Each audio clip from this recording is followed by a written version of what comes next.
The sun dipped low in the sky, casting long shadows over the abandoned lot, where a rusted school bus sat, half buried in an overgrown thicket. The metallic carcass, a relic of childhood journeys and laughter, now whispered tales of neglect and lost dreams.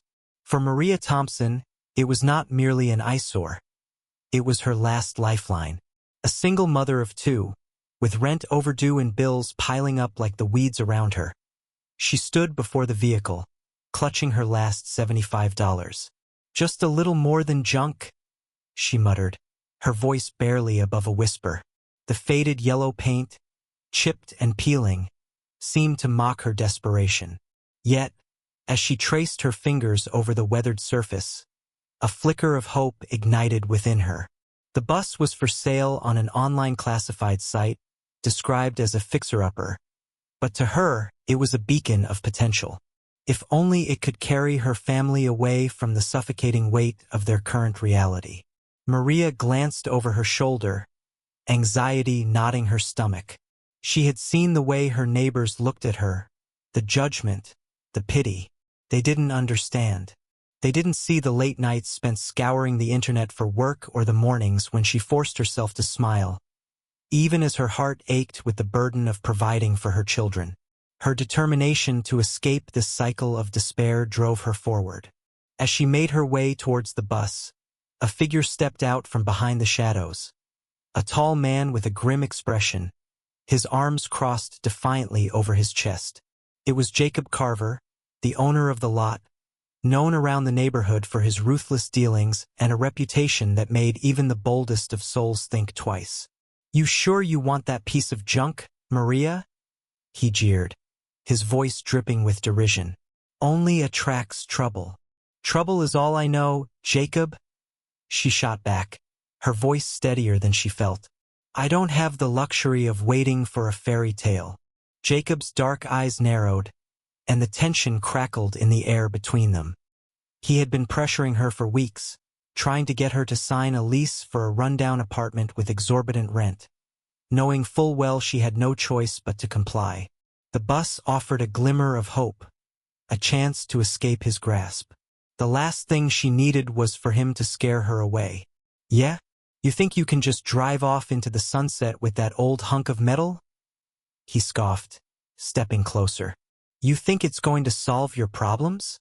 Better than sitting here and letting you dictate my life," Maria replied, her heart racing. With each word, she felt the weight of her children's future pressing down on her shoulders, urging her to stand her ground. She would not back down. Not this time.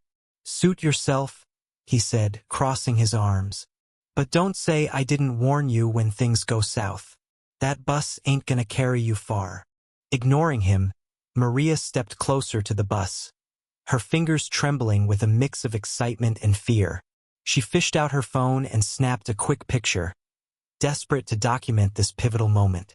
But beneath her resolve lay a gnawing doubt. Was she making a grave mistake? As she opened the creaky door, the smell of mildew wafted out, punctuated by the stale scent of lost memories. The interior was dark and cramped, filled with remnants of the past. Dusty seats, fraying seatbelts, and faded drawings etched into the plastic walls by children long gone. It felt like entering a tomb, a mausoleum for dreams. Yet Maria couldn't help but imagine the possibilities. What if, she thought, allowing herself to consider the absurdity of it all, the bus could become a home, a sanctuary for her children, a place where they could escape the watchful eyes of Jacob and the judgment of the world. What if I could turn it into something beautiful? But Jacob's voice echoed in her mind. "You'll regret it." As she stepped deeper into the bus, her foot brushed against something hard underneath the seat. Curious, she knelt down, wiping away years of grime. Her heart raced as she pried open a compartment in the floor, revealing a small, dusty metal box. Could it be? Her breath caught in her throat. She couldn't believe her eyes. With trembling hands, she pulled the box up, feeling the weight of it against her palm. Inside, she discovered what looked like bars, gold bars. The glint of them caught the dim light filtering through the bus's shattered windows, and her heart soared. "Is this real?" she gasped, her throat dry. Before she could process the implications, Jacob stepped closer, his gaze now fixated on the box. "What have you found, Maria?" he asked, his voice low and dangerous. In that instant, the air thickened with tension. She could feel his calculating eyes boring into her, comprehend the threat hovering between them. This wasn't just a moment of desperation. It was a pivotal turning point, a collision of destinies. Would she share this discovery or keep it to herself, risking Jacob's wrath? What choices lay ahead? And had she just stumbled upon a fortune that could change everything? Or had she stepped into a web of danger far beyond her comprehension? With the weight of the box in hand, Maria felt the stakes rise exponentially. The golden bars inside could solve her problems. But at what cost? As unease settled over her, she realized that perhaps the most dangerous journey of all was not in the bus itself, but in the choices she was about to make. Would she seize this chance, or would it slip through her fingers like sand? The path ahead remained shrouded in shadows, a thrilling yet perilous thriller of survival and the fight for freedom, and with it came an unsettling question. How far would she go to protect her children and embrace a future she had almost given up on? Maria stood there, the weight of the box heavy in her trembling hands, heart racing as the harsh fluorescent light flickered above her head in the rusted confines of the old school bus. The discovery of the gold bars had ignited a flicker of hope, yet it was accompanied by a deep sense of foreboding. Her thoughts spiraled, battling between the tantalizing promise of a life-changing fortune and the chilling reality of her situation. To share this with Jacob was unthinkable. He had always been possessive and controlling. Maria ran her fingers along the tarnished surface of the box, as if she could siphon the luck inside through touch alone. Memories flooded her mind. Jacob's harsh words whenever she made a mistake, the way he had belittled her dreams over the years. She remembered the day she had decided to leave him, only to be pulled back by fear and uncertainty. This gold could finally give her the freedom she so desperately sought. As the sun began to dip low in the sky, casting long shadows over the derelict bus, Maria felt the adrenaline surging through her veins. She had to make a decision, and quickly. But as she started to contemplate her next steps, the creaky doors of the bus swung open, and in walked Jacob. "What are you doing here, Maria?" Jacob's voice was as cold as ice, sending a chill down her spine.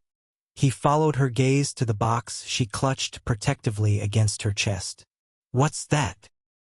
His relentless scrutiny sent waves of panic crashing over her, and in that moment, her mind raced for excuses. Just cleaning up a bit," Maria stammered, immediately regretting her flimsy attempt at deception. She could feel Jacob's eyes bore into her, piercing through any facade she tried to put up. The tension crackled in the air, and Maria knew she had to think fast, aware that Jacob wouldn't be easily fooled. "Cleaning up? In a rusty old bus?" Jacob's tone dripped with skepticism as he took a step closer, narrowing the gap between them. "What are you hiding?" For a moment, Maria considered lying outright, but the thought of Jacob knowing that she had stumbled upon a fortune terrified her. "It's just some old junk," she finally muttered, her voice barely a whisper, hoping he would let it go. "You're lying," Jacob said, and Maria could see the gears turning in his mind. "You've always been a terrible liar, Maria." The accusation hung in the air, thick and suffocating. She could see the frustration mounting in his expression, and with it came the brewing storm of his anger. Desperate to steer the conversation away from the box, Maria shifted her weight, casting her eyes around the bus. "You're right. It's just junk. We should be focusing on what's important. The kids." But Jacob wasn't listening. He had zeroed in on the box and was about to take it from her. "Give it to me," he commanded, reaching for it, his hand brushing against hers. Fear surged through her. "No, it's mine," she exclaimed, retracting her hands instinctively. In that moment, time seemed to freeze. Maria could feel her heartbeat pounding in her ears as she stood her ground, fully aware that defiance stirred a dangerous beast within Jacob. Yours? What have you done now, Maria? His tone was threatening, and she could see the familiar spark of aggression igniting in his eyes.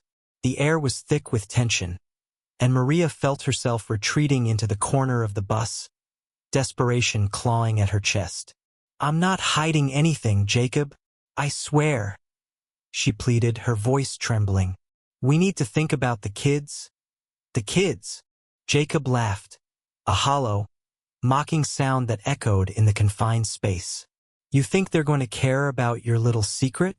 They care about what I can provide for them. And I provide much better than you ever could. You pathetic woman. His words felt like daggers, each cutting deeper than the last. Maria swallowed hard, anger and fear intertwining within her. He was right about one thing. She had to be careful. But she also had to act. In a flash of inspiration, she glanced towards the rusty window, where the last remnants of daylight were fading. Her mind raced as she plotted a way to escape Jacob's grasp without revealing the truth about the gold. Fine, Jacob, let's go. We can talk about this later, she suggested, trying to appear calm, though her insides churned with anxiety. Jacob hesitated, his brow furrowing. Where are you going? I just need some fresh air. We can't argue like this, she replied, her voice steadier now, as if grounding herself in the very act of speaking. I'll meet you outside. She had to buy herself time, and the very idea of being outside, in the open air, made her heart race with a mix of fear and hope. As she slipped past him, heading towards the exit, Maria felt the weight of the box shift slightly in her grip. Maria, wait! Jacob called after her, his voice laced with suspicion. But she didn't stop. She burst out of the bus into the fading light, her feet carrying her towards the edge of the woods, where shadows danced like specters waiting to claim her. Once outside, she felt the cool breeze against her skin, a stark contrast to the suffocating atmosphere inside. But her heart was still pounding, knowing Jacob would follow her. She had to reach the tree line. She needed space, time to think. The thought of the gold lingered in the back of her mind, but was it worth the risk of Jacob discovering it? Every moment felt like a ticking time bomb, threatening to explode at the slightest misstep. Maria took a breath, trying to steady her nerves. She had to find a way to keep the gold hidden, enable her escape, and protect her children. The choices ahead were fraught with peril, and as she glanced back at Jacob emerging from the bus, determination surged through her. The fight for her freedom had begun, and she would do whatever it took to protect her children and seize the future she had nearly given up on. As Maria stood in the doorway of the rusted school bus, her heart raced. She could feel the tension in the air thickening as Jacob approached, his expression a mixture of greed and disbelief. The gold bars nestled in the floor compartment had the power to change everything for her. And her children, but at what cost? Maria, Jacob said, his voice smooth yet edged with menace. You don't really think you can keep all of those for yourself, do you? We both know they belong to me as much as they belong to you. Maria narrowed her eyes, refusing to show fear. You abandoned us, Jacob. You have no claim over what I found. This is my chance to build a better life. Jacob stepped closer, his posture intimidating. Is that so? You think I'm just going to let you walk away with all that gold? You'll need me to navigate the consequences of this. You know that, right? In that case, Maria said, her voice steady, I'll take my chances without you. With that, she turned on her heel and ran deeper into the bus, the thrill of adrenaline coursing through her veins. Jacob followed, his footsteps heavy and threatening. As Maria darted past the seats littered with memories of a life long forgotten, she thought of her children, their faces lighting up at the idea of a brighter future. She could not let Jacob's control over her life diminish the possibilities ahead. Finally, she reached the rear of the bus, where a trapdoor revealed the compartment that had held the gold. With a deep breath, She yanked it open and pulled out a handful of golden bars, their weight heavy in her palms. The metallic scent enveloped her, intertwining with the rust of the bus. She had only seconds before Jacob caught up with her. "Maria!" Jacob shouted, panic creeping into his voice. "This isn't just gold. It's a death sentence if you don't know how to deal with it. You're in over your head." Maria felt her heart hammering wildly, but she pushed the fear down. "I'm not afraid of you, Jacob. I never was. I fought for my children, and I'll fight for my future. This gold is mine." Felt a profound sense of peace that had eluded her for years. She had built a life for them, a life free from Jacob's influence. But she also knew Jacob wouldn't give up easily. He would still try to reclaim control over her life, but this time she was ready. Months passed, and as her confidence grew, so did her resolve. Maria didn't just want to survive. She wanted to thrive. She enrolled in community college, pursuing a degree that would enable her to secure a better job. Her dream of independence was becoming a reality, one step at a time. However, Jacob was never far from her mind. The threat he posed lingered like a dark cloud, but Maria had learned to navigate life with caution and strength. She began attending self-defense classes, preparing herself both physically and mentally for any confrontation. Years later, Maria looked back on that fateful day with a sense of gratitude. The rusted school bus had been the catalyst for her transformation, a symbol of her resilience. She had built a life filled with love, laughter, and stability for her children. A life that stood in stark contrast to the chaos Jacob had once inflicted upon them. With her new job, Maria's income flourished, and she became known in her community as a strong, independent woman. She eventually met someone who respected her strength and dedication, allowing herself to love again without fear. Together, they raised her children, offering them the stable home she had always wished for. But even amid her happiness, Maria knew the importance of remaining vigilant. Jacob had never truly disappeared, a reminder of the darkness she had fought to escape. In her heart, she understood that true freedom required ongoing strength, perseverance, and, above all, the courage to protect what mattered most. And so, as she tucked her children into bed each night, Maria whispered a silent promise into the darkness. She would always fight for their future, no matter the cost. She had taken back her life, and she would never let anyone take it away again.